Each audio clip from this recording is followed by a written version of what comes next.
And once again, a very warm welcome from us here in Singapore. My name is Clarice Yeo, and I am a second-year medical student at the NUS Yong Lu Lin School of Medicine. This is the third of 12 webinars in the series COVID-19 Updates from Singapore. This online program is presented by NUS Yong Lu Lin School of Medicine, National University Health System, and Global Outbreak Alert Response Network. The COVID-19 Updates from Singapore weekly webinar series will provide viewpoints and insights from a panel of leading experts in infectious diseases and related specialties and disciplines. I'm delighted to introduce you to our program director, who will also be the moderator of today's update. He was recruited to establish an infectious disease training program in Singapore and became the first infectious diseases head of department in the Communicable Disease Center in 1992. He is also a visiting senior fellow of the Courage Fund at the university. Ladies and gentlemen, Dr. David Allen. Thank you, Clarice, and welcome to the third installment of our 12-part webinar, COVID-19 Updates from Singapore. I hope this broadcast continues to find you and your loved ones safe and well. Just a brief reminder of the pattern of our episode. We'll begin with a review of regional and international epidemiology by Professor Dale Fisher, followed by a lecture from our guest expert, a question and answer period with our panel, including our guest expert, Dale and myself, will follow. Dale will then touch on the key points from the evening, as well as topics of interest recently. And then we'll preview next week's guest and topic. I remind you to please send in your questions, and we welcome your comments on how we can serve you better. It's now my pleasure to introduce Professor Dale Fisher, who is Professor of Medicine, National University of Singapore, Yang Lulin School of Medicine, Senior Consultant, Division of Infectious Disease at National University Hospital, and Chair of the Global Outbreak Alert and Response Network hosted by World Health Organization. Dale, we look forward to your comments. Thanks, David. So just in the next couple of minutes, I'd just like to highlight the events of the last week. You can see a week ago there were 2 million cases worldwide. Now there's 2.6 million, actually showing a flattening off, if you like. Deaths have gone from 137,000 up 50,000, so that likewise is pretty steady. US far the most numerous country at the moment. Spain, Italy, the European countries really all still coming in second place. We look at this epicurve, the world epicurve, and you can see, China right at the beginning, and as I pointed out, you can really see that we have plateaued with the same number of cases, so we're not seeing that exponential growth anymore, and that's obviously because so much of the world is shut down as what has become a standard response when a country's overwhelmed. So I think that's what we're seeing now, and it'll be very interesting to see what happens as countries undo some of these restrictions. I thought this week I might go through by country, just some examples. China is quite interesting with this spike of deaths. So that's obviously the rationalizing of the numbers as they tried to correct things. Japan, we know that's they're having increasing numbers now, and I pointed out about 2 weeks ago that some of the metrics for Japan weren't looking very good. So I think that's really what we're seeing happen now. This death number, I'm not sure if that's a reporting anomaly or whether it's true. We'll see over the next few weeks, but I'm not really aware of more information there. Korea, of course, is very nice. They got hit hard and hit early, but now they've got a very nice flat epicurve. Singapore, quite the opposite. We've got this exponential growth happening here. Australia, you can see in response to their shutdown, getting hit reasonably early in their outbreak, but I guess an early response to lockdown has brought them benefits. Philippines is there. Malaysia, we know they had a major event that really kicked this off, but their social restrictions are bringing their numbers down. And likewise, New Zealand, and that they're going to do a lot of undoing of some of their social restrictions starting on Monday. But like everyone, it's going to be baby steps first, and this cruise ship early on. Looking at other countries, so India's curve is fairly ominous, but they've got shutdown happening there. Indonesia, Bangladesh, like India. So these are countries that are going to obviously have difficulty containing it just by sort of resource restrictions and sheer weight of numbers of people. Europe's quite interesting. They're all trending down. Spain, Italy, Germany. This is really just evidence that lockdowns work because you stop human interaction. So when you do severe lockdowns, this happens. Likewise, France. Where you see the high case fatality rates, I think we know in those countries they were sending a lot of mild people home untested. So I think that explains those. Russia got a worrying curve, but as we know, they've now locked down, and I'll just let you look through all the rest of these. This is Middle East, Saudi Arabia at 1,000 cases a day with few deaths at this stage. So you'll expect to see deaths 2 weeks after big numbers like this. So I guess that's one to watch. Likewise, Qatar and Egypt have got worrying trends. US, I'll let David speak more about that later. Brazil, Canada on the way up. So there's really, the message is that every country's got its own epicurve, its own outbreak, its own contexts, and its own responses, and that's evident in these WHO epicurves. Just to bring it into Singapore, this is the curve I showed you earlier, and the point is that just look at these. So the imported cases, they've stopped.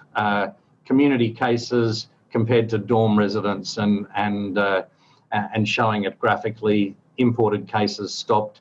The yellow ones are fairly flat levels of community cases, but here's where the growth is, and these axes are all got different values. So these are like 30 cases, these are over 1,000, and there's still a lot of catch up happening there.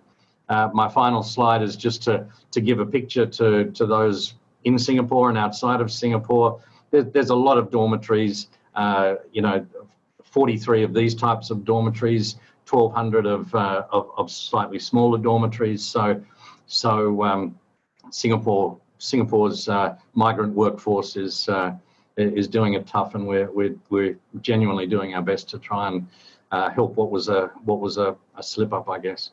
So back to you, David. Thanks, Dale. Let me take this opportunity to ask you a question. Many of your slides showed countries that were what one would consider not wintry countries, and there's a notion that when summer comes that this will go away. Do you believe that the epidemiology, the data supports that? I mean, the reason why you have less in summer, obviously, is because social distancing is greater because people are outside and that more, and also the survival of the organism in the environment is not as long in hotter climates. But it's not going to be an all or nothing thing. It may have a small influence, but we're not going to see I don't think it's going to be a game changer at all, David. I appreciate your thoughts. All right, great. It gives me great pleasure now to introduce our guest expert. I'm so happy to introduce Mr. Kishore Mahbubani, who is a Singaporean academic, intellectual, and former diplomat. During his stint at the Ministry of Foreign Affairs in Singapore from 1971 to 2004, he served as Singapore's permanent representative to the United Nations and held the position of President of the United Nations Security Council between January 2001 and May 2002. Kishore was the founding dean of the Lee Kuan Yew School of Public Policy at National University of Singapore from 2004 to 2017. He's currently Distinguished Fellow of the Asia Research Institute at National University of Singapore and the author of numerous books on Asia and the West. Most recently, his book is titled Has China Won?, which was released in March of this year. It gives me great pleasure to introduce him and ask him to present his talk, The Geopolitics of COVID-19. Kishore? Thank you very much, David. It's a pleasure to be with you.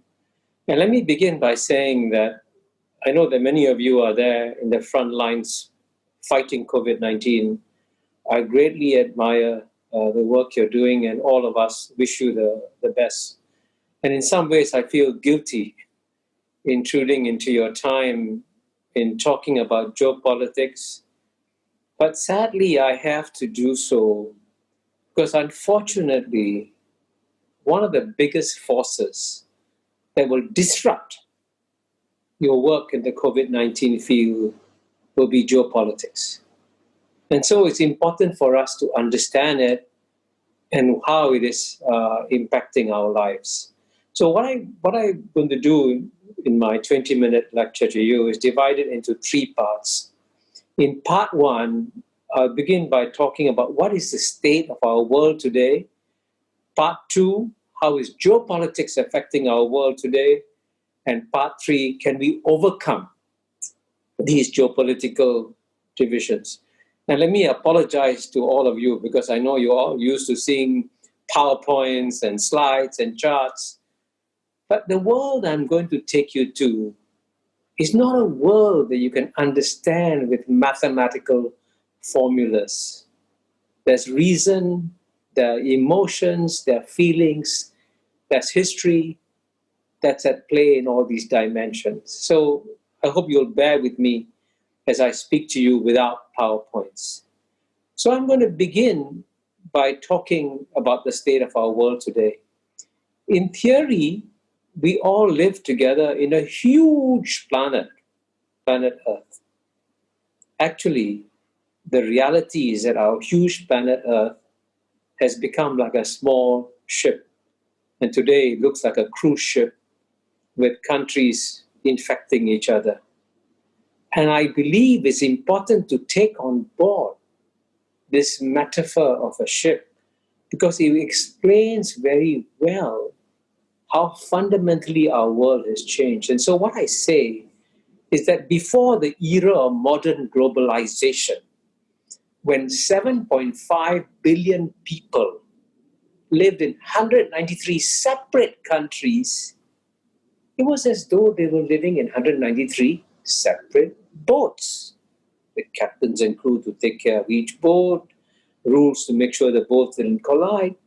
That was a pre-globalization order.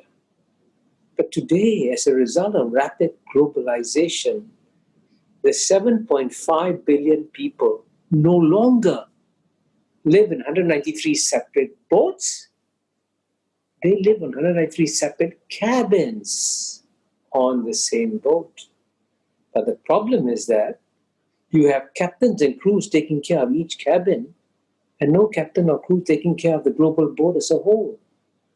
And I hope that if that image registers with you, you will understand how strange and bizarre it is that when the world is fighting a virus without borders, the virus doesn't carry passports. The virus hops from across the borders. But all the reactions are being taken within borders, within cabins.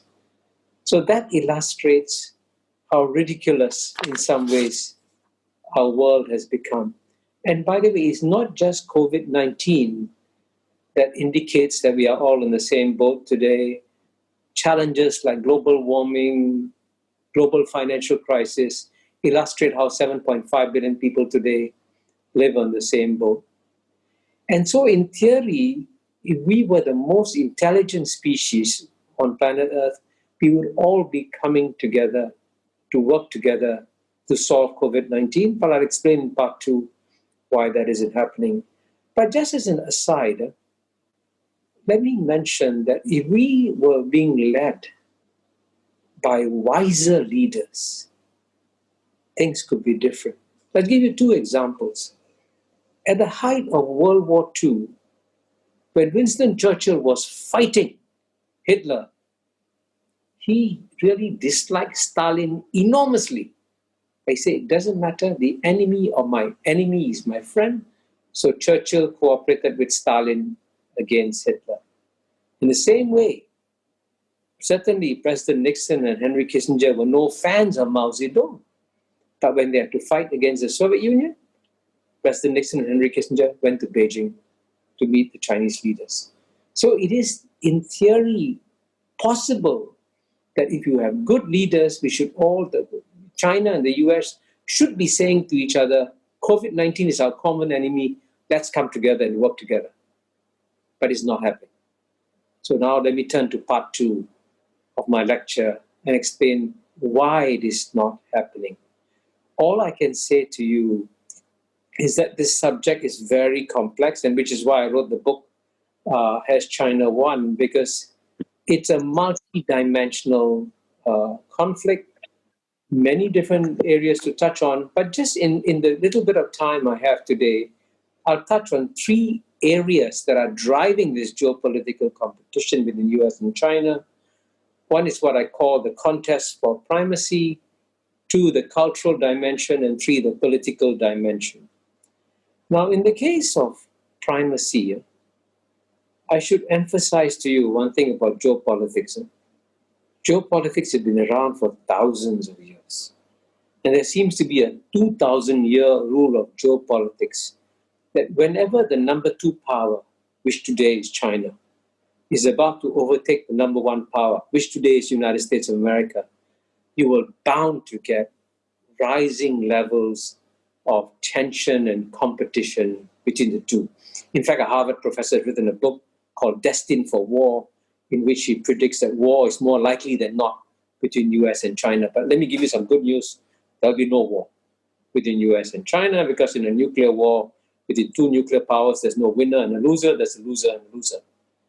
But even though there will not be an all-out war between US and China, the competition will be ferocious. And countries all over the world will be affected. So just give you just two simple examples. As you know, countries around the world want to buy the best 5G technology. And in some cases, the best 5G technology is from Huawei in China. But the United States has made it very clear that if countries buy Huawei, they'll get sanctioned by the United States. That's an example of competition. Then, as you know, the United States and the West has put up a resolution, the UN Human Rights Council, criticizing China for its treatment of Uyghurs. Once again, countries have to choose, do they vote with the United States or do they vote against China? So even though many countries don't want to be caught in this contest between US and China, willy-nilly they get caught. And sadly, if I may add a point here, it's not just countries that are being hurt by this geopolitical contest. It's also international organizations like the World Health Organization. And I'm actually very saddened that at the time when the whole world should be coming together to support the World Health Organization, because of geopolitics, the World Health Organization has become a football that is being kicked around in the geopolitical battlefield.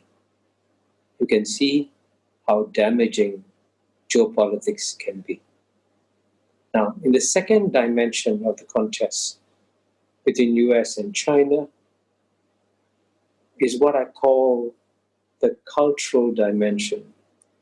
And this is why I made my point about this not being mathematical. Because in theory, when we get engaged in geopolitical contests, it appears as though we are driven by reason, analysis, critical thinking.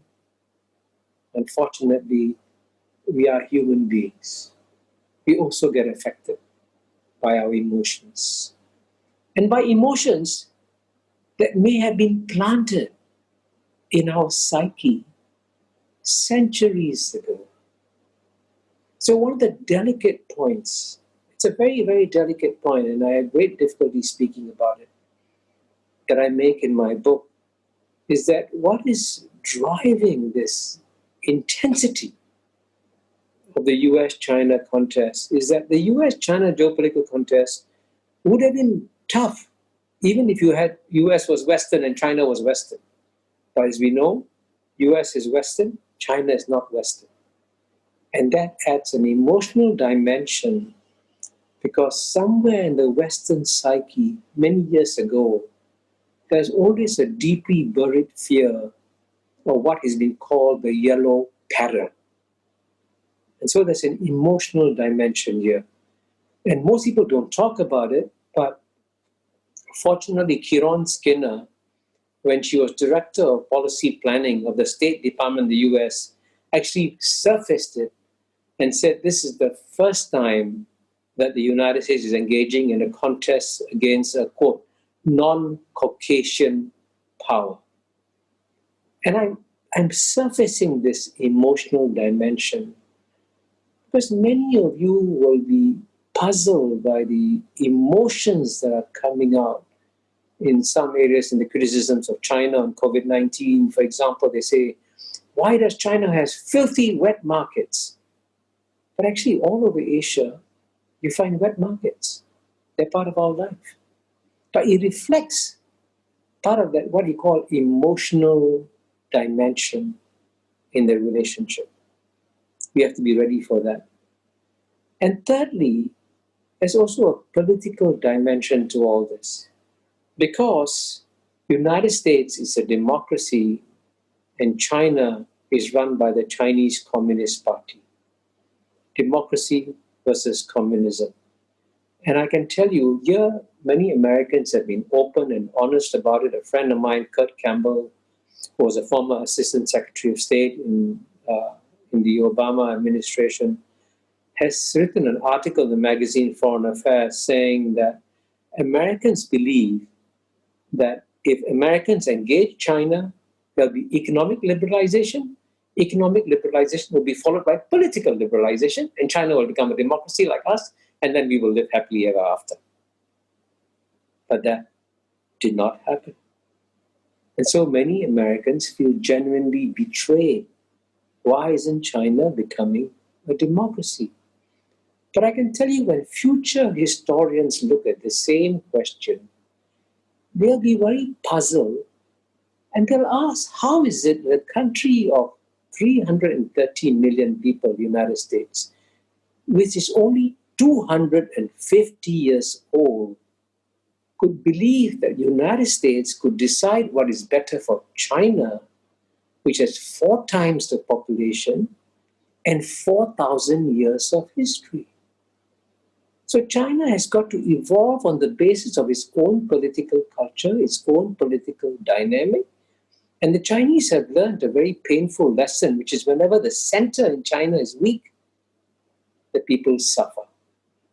But when the center is strong, they do very well. And the Chinese have seen this in the century of humiliation.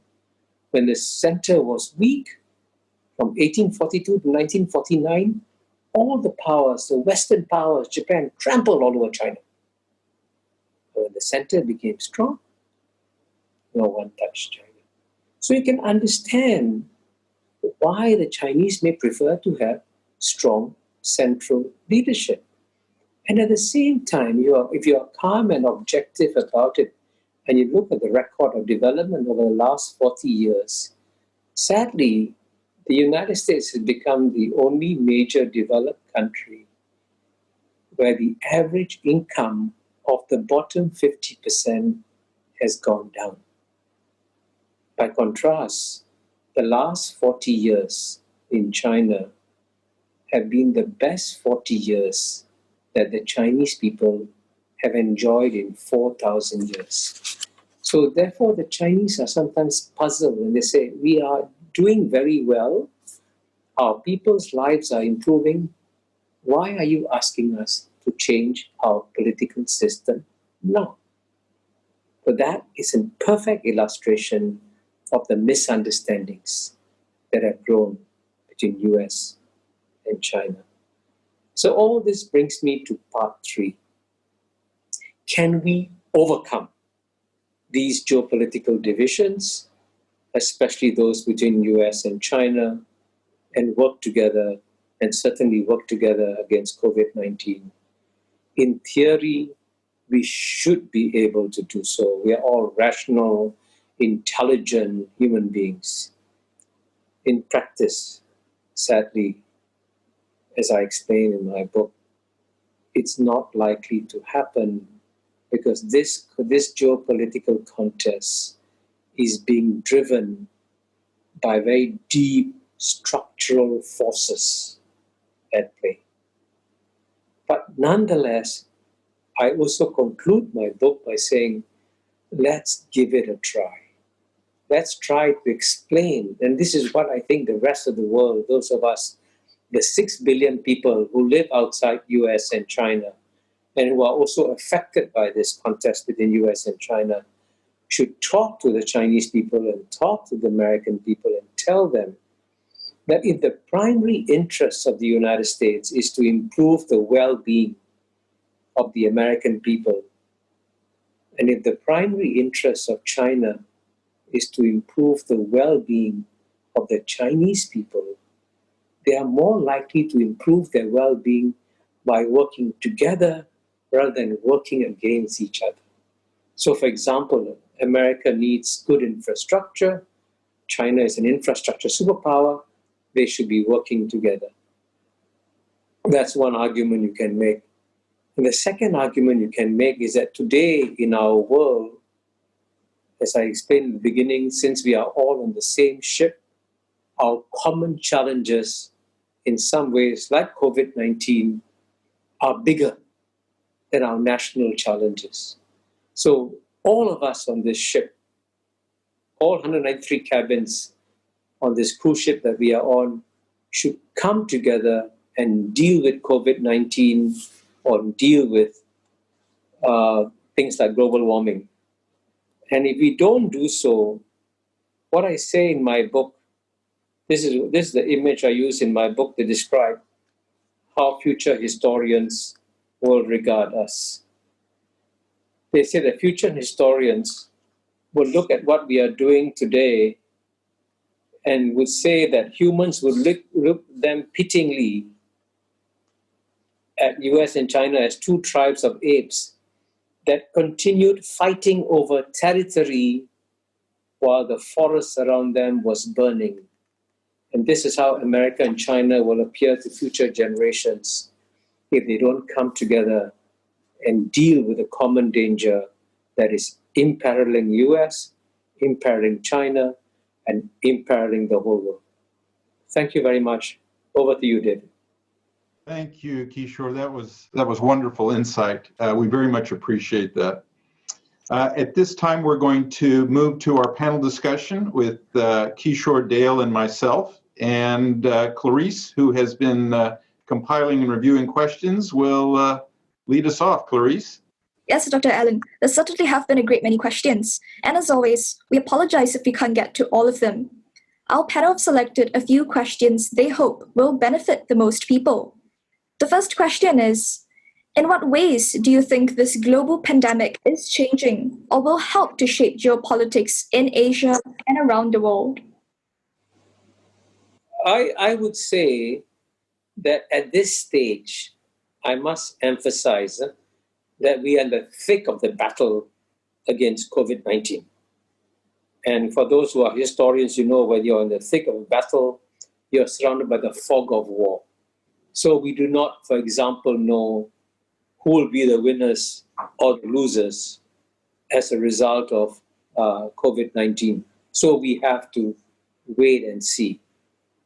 But I would say so far, the world, I think, has been impressed by how quickly China has arrested the problem and how it is spreading now, sadly, as Dale showed us, in many Western countries. So that affects countries' perceptions. But I also think, and this is my hope, by the way, that one concrete result of COVID-19 will be that all 193 countries will begin to nudge the great powers and say to them, don't you get the big lesson of COVID-19? Don't you understand that we are now on the same boat? Don't you understand that we have to work together? And if they can nudge the great powers to do that, then one concrete result, I hope there'll be the outcome, is that we will begin to strengthen rather than weaken the institutions of global governance. And actually, I wrote a whole book called The Great Convergence, in which I describe how we have progressively weakened these institutions of global governance, like the World Health Organization. Just to give you one statistic. In the 1971, 62% of the mandatory contribution to the World Health Organization came from mandatory assessed contributions, 62%. Today it's down to 18%, less than 1/5. This was a mistake that we have made. Now we must address the mistake and rebuild our compulsory contributions to the World Health Organization and strengthen it again.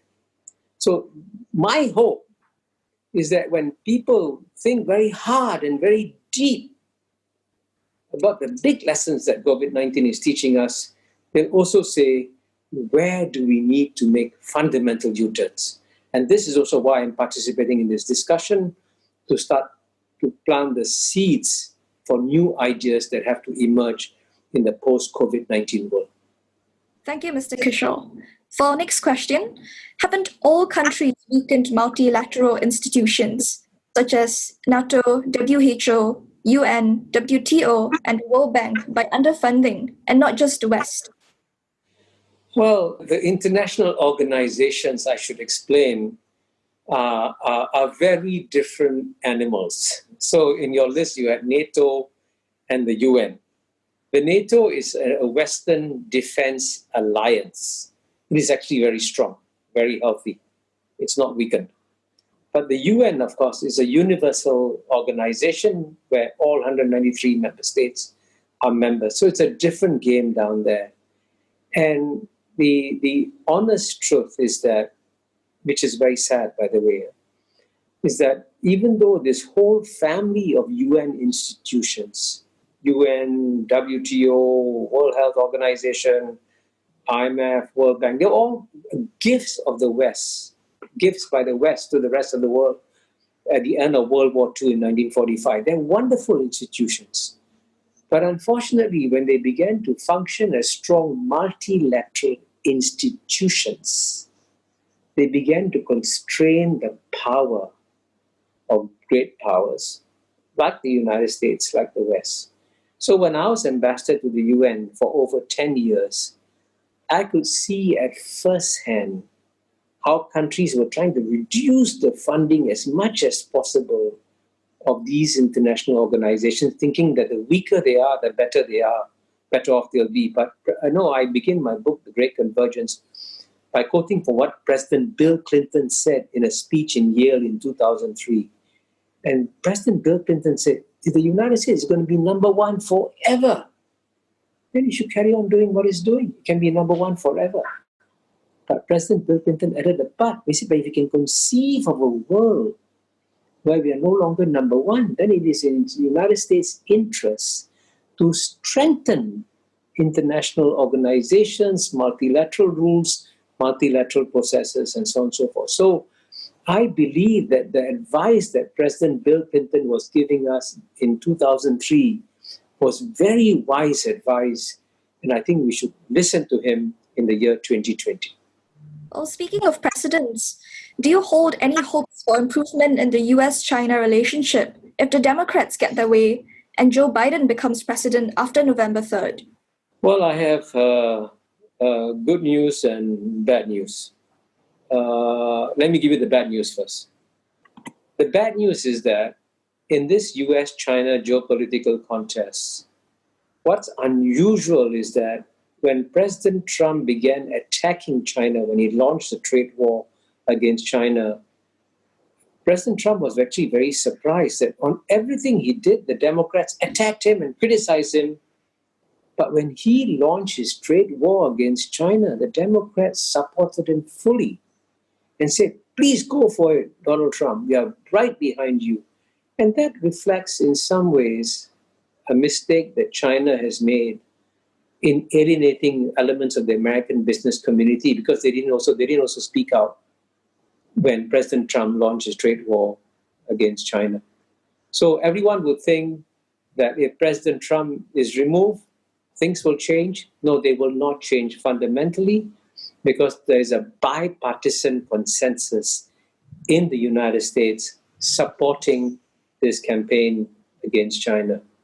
But on the good news front, I would say that President Joe Biden, if he becomes president, and if he brings back all his previous advisors, like I mentioned, Kurt Campbell earlier on, if the Democratic advisors come back, there will be a certain greater stability in the US-China relationship, because the competition will continue, but there will also be cooperation.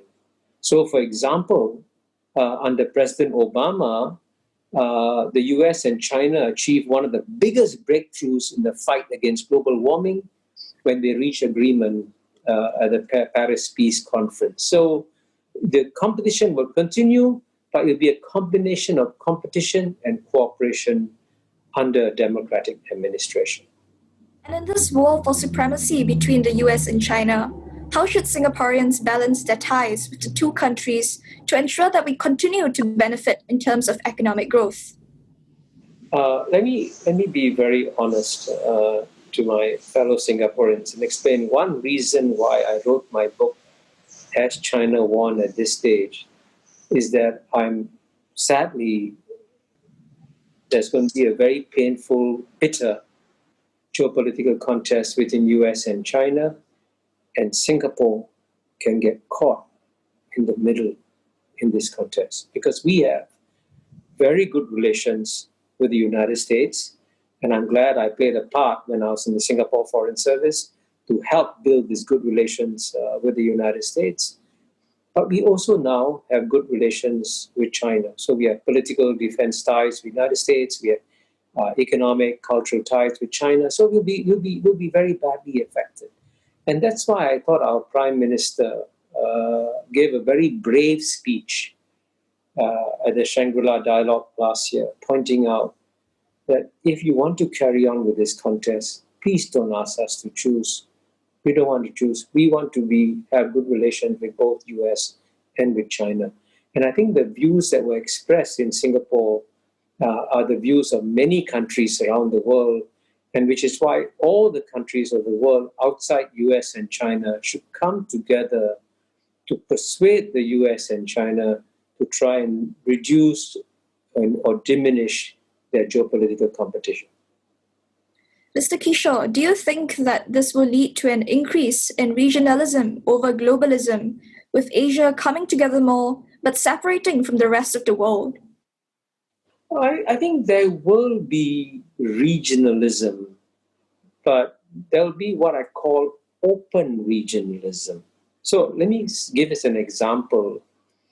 Within East Asia, we are very lucky, by the way. Singapore is so lucky that it is a member of the Association of Southeast Asian Nations, ASEAN, because I can tell you, ASEAN was an organization that was supposed to fail, but as I explained in my book, The ASEAN Miracle, it's amazing how successful it has been.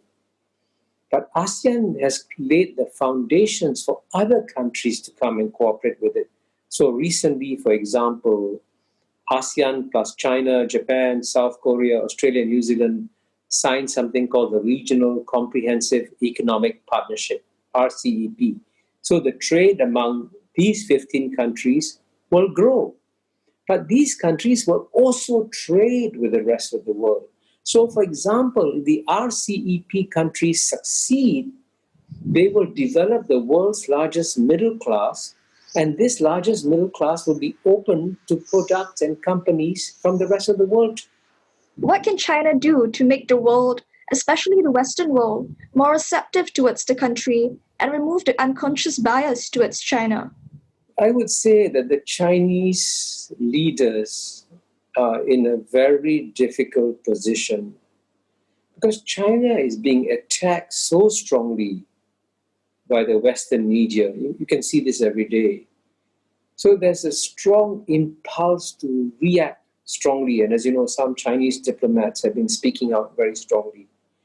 But at the same time, I believe that it would be wiser for China to show that we have 4,000 years of history. We can be patient.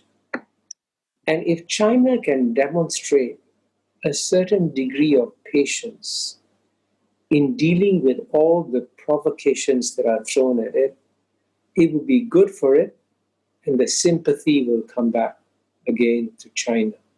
So I would advise the Chinese government to take a very patient, long-term approach in dealing with this and keep on doing what Chinese leaders have done very well over the past 20, 30 years, to work for win-win cooperation with as many countries as possible and slowly, patiently convince the world that China is not a threat to the West or to the world.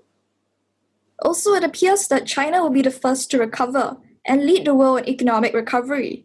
If China emerges eventually as the world's largest economy and possibly the leader of the post-COVID-19 international order, how will this affect Singapore's engagement with the US and China? I believe that eventually China will become the number one economy in the world, and this is just simple mathematics. If the 1.4 billion people in China can achieve 50% of the productivity of the American people, they would have an economy that's twice the size of the United States. And that's conceivable. So, but at the same time, even when China becomes number one, especially the next 10 to 20 years, the Chinese do not have the kind of universalizing mission that Americans have. Americans believe that anybody in the world can become American. So you should become like us. So Americans expect the rest of the world to become like Americans. The Chinese are different. The Chinese think that only the Chinese can become Chinese. They don't expect other countries to become members of Chinese civilization. They want to restore the strength and glory of Chinese civilization, and they want to work with the rest of the world. But their view is, we are different, but we can still work with you. So the nature of the world order, when China becomes number one, paradoxically, may become more democratic, because China is not going to tell the rest of the world, you have to become like us. Chinese view is, you have your political system, I have my political system, we can live and let live with each other. So it is possible to still create a stable world order, even with China as number one. Thank you, Mr. Kishore. Dr. Allen? Yes, just a couple of questions that I have. Who is the message of American exceptionalism for? Is that a domestic audience, or is that for an international audience? As you know, David, the message of American exceptionalism has very deep roots going back over 100 years or so. And the Americans, as you know, have spoken themselves of being the shining city on the hill, the model for other countries. And Henry Luce, as you know, spoke of the American century way back in the 1940s. So it goes back a long time. And all that could happen because at one point in time, at the end of World War II, America's share of the global GNP was almost 50%. That's amazing. With less than 5% of the world's population, America had 50% of the global GNP. So America enjoyed a position of power relative to the rest of the world, which was phenomenal. And so it could identify itself as a shining city on the hill. But the world has changed so much in the last 30, 40 years. And long dormant civilizations, right, which were underperforming, like India and China, are bouncing back. And it's hard to believe that if you are a 2,000-year, 3,000-year, 4,000-year civilization, as you re-emerge, you're going to model yourself on a society that's only 250 years old. So the one big psychological step, which I think Americans have to take, is to accept the rest of the world, which will succeed and prosper, but which will no longer try to become like America in its identity or in its society or culture. Thank you so much, Kishore. We very much appreciate your insights. Very, very, very helpful. We'll now move to the next segment of our program.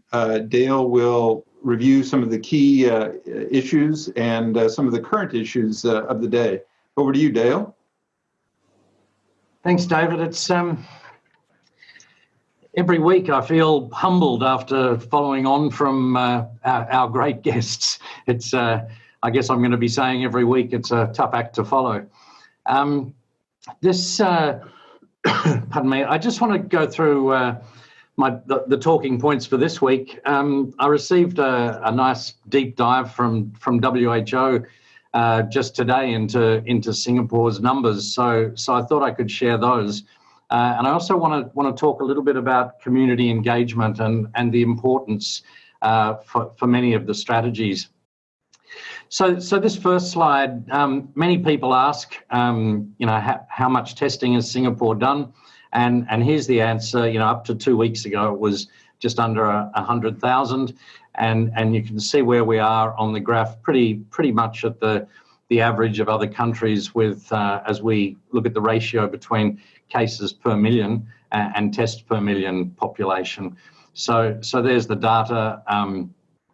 The total of unique people tested is 60,000. So So I guess that's just over 1% of the population. So you could say we could be doing more, but the data looking at comparing it to the deaths suggests that we're still managing to screen a lot of mild people. Who have we been testing? This was one of the strengths early on in our response, that anyone with pneumonia or even ARI that was coming into a health setting was getting tested by, I think, early February probably. All ICU patients that were potentially COVID.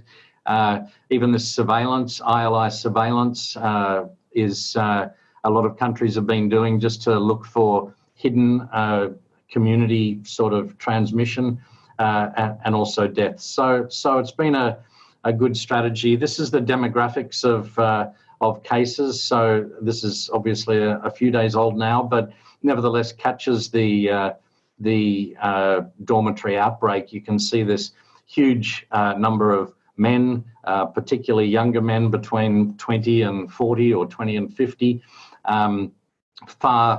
far overrepresented compared to the average in Singapore, which are the grey bars, the percentage of that age demographic. And on the other side, you can see that Bangladesh and India, and that'll be even more so now, represent the nationalities of the cases. So sad but true. Looking at the deaths, there's been 8 males and 3 females. Here's the ages here. There was one young person with ischemic heart disease, but you can see, there's half of the people actually had comorbidities. The ones that didn't, 86, 90, 70, 95. So, and a lot of those were nursing home patients that higher measures wouldn't have been appropriate for. This is quite interesting, an analysis of mobility trends from Apple Maps, and you can see that initially this was the level of activity when the stay-at-home notices came in. This was really for people coming back from overseas. Not much of a difference there, or no difference there. As it became a pandemic and people started to look at things a little bit more, and there was some social distancing measures put in place around here. But still, you can see why there was still really a lot of, it was pretty normal activity until the circuit breaker came in. So you can see this is still high-ish compared to other countries, and you can see how people are getting around, in the purple being driving, green on public transport, and yellow walking. So each of those modes of transport have gone down. Some people say, why have the circuit breaker measures been continued? And it's really because it is early. There's a lot of these unlinked cases coming through. Of the unlinked cases that you'll see in the reports, only about half of them actually get linked. The ILI surveillance is actually showing some cases. So these are people that are just turning up with flu, or flu-like illness, but they're actually not suspicious. You wouldn't normally think of COVID, but the test is being done and they're positive. So these are warning signs, and why the circuit breaker measures have been continued, even though at surface value you'd say, well, there's only outside the dorms there's only 30 a day, so that's not bad. But there are other metrics that are being looked at. Next, I just wanted to go into this whole issue of community engagement, and I saw there were some questions on this. How are low-income countries going to deal with this outbreak? And community engagement is the answer. In favour of such countries is they are quite young, they are resilient, they work through outbreaks as part of their way of life, but they are brittle. They have weak health systems, fragile economies. They have HIV. They have other immune suppression like malnutrition. Their testing capacity is going to be low. There'll be a lot of emphasis on looking after cases at home, so they won't be isolating like like we do. PPE will be short. Contact tracing systems will be challenging. So there's this community engagement is going to be what it's all about, and it's not just those countries. This is a couple of reports that came in yesterday on homeless shelters. This was 19 homeless shelters and over 1,000 cases. This was 3 homeless shelters. So this is in the US. So it's this whole story that's going to pan out that lower socioeconomic groups are going to be more vulnerable. So let's swing that to Singapore now, and I wanted to talk about the Sungai Tengah dashboard. This is I showed a picture last week, and I'll show it again in a minute. This is the largest dormitory in Singapore with 24,000 men in over 10 dorms, over 10 buildings. So these are the buildings, and how many patients or residents turning up with ARI and having a positive test. Of all the tests that we're doing, we're finding, the vast majority are positive. Okay, so we're quite possibly going to switch to a clinical diagnosis because this is on one swab, and we know one swab it misses a lot of cases. So the value of the test in this high prevalence setting starts to fall. But when people talk about, can we just let it go to herd immunity? The answer is no. If you do the maths, that's a lot of people getting infected. A lot of people will need hospital beds, ventilators, and there'll be mortality. But if you look at this, the blue ones are the affected floors. So, some like here, only in that block, only half the floors are actually affected. And in the orange one, in the green one, how many rooms in that block are affected? Only 20%, only 10%. So actually it's very heterogeneous. And even though we've got an outbreak in Singapore, we've got an outbreak in the dormitory, there's actually little outbreaks happening within each part of the dormitory. And this is where community engagement will come in. Here's an epicurve of testing, and this by no means should reflect the number of cases because there's a lot of catch up to go on. And I must thank Natasha Bagdasarian, who's sitting there in Dubai as our quiet achiever in the background that's crunching a lot of data for us. This slide again just shows that even back here when the numbers were small, half the cases were actually positive, and now you can see that like 80% of the swabs are actually positive. So moving forward, what's actually happening there? It's a lot of health people getting involved. Ministry of Manpower, the dormitory operators, Singapore Armed Forces, the police force, all coming together to strategize and implement the strategy. So I showed this picture last week. This is so these 2 yellow buildings are 2 of the buildings. So this is one building across here. This is a second building here. This is another building here. So this is the day before the lockdown. So all these shops are now closed and we're providing everything. But, we were originally asked to go in and do swabbing, and clearly the traditional outbreak response was needed with case management, laboratory coordination, epidemiology, as I've just shown you, logistics, all these things. I won't read them through, but it's a major logistic exercise, even getting food to 2,000 rooms, as well as looking after their regular health needs.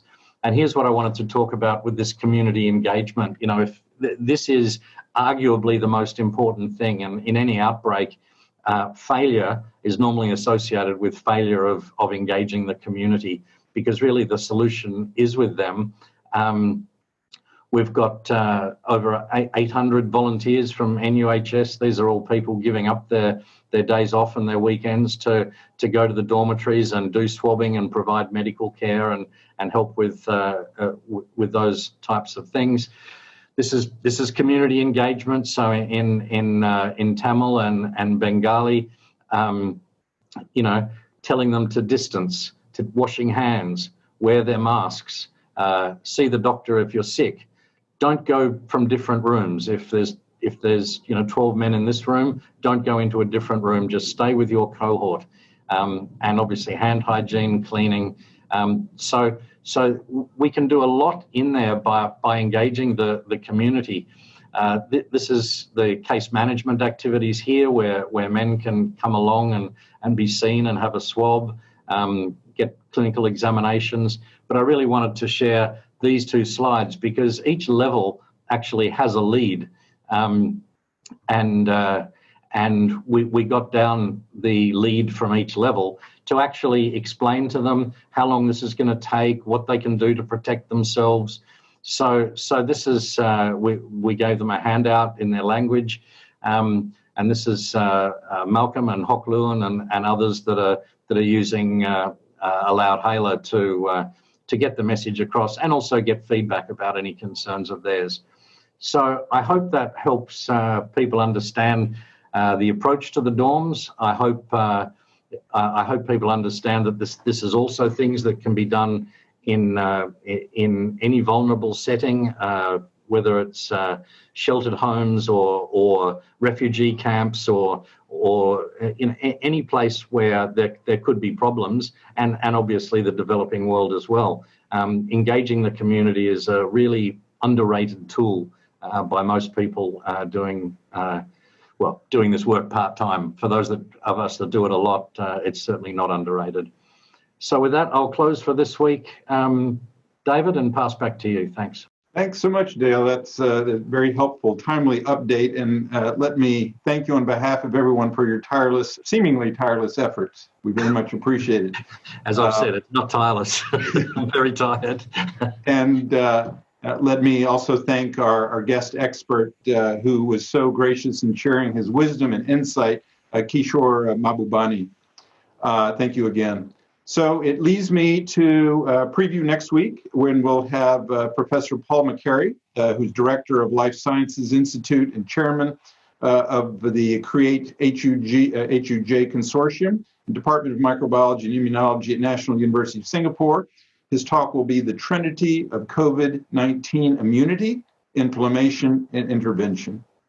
Until next week, stay safe, wash your hands, and take to heart what Gloria Gaynor so memorably sang, "I will survive." Good night.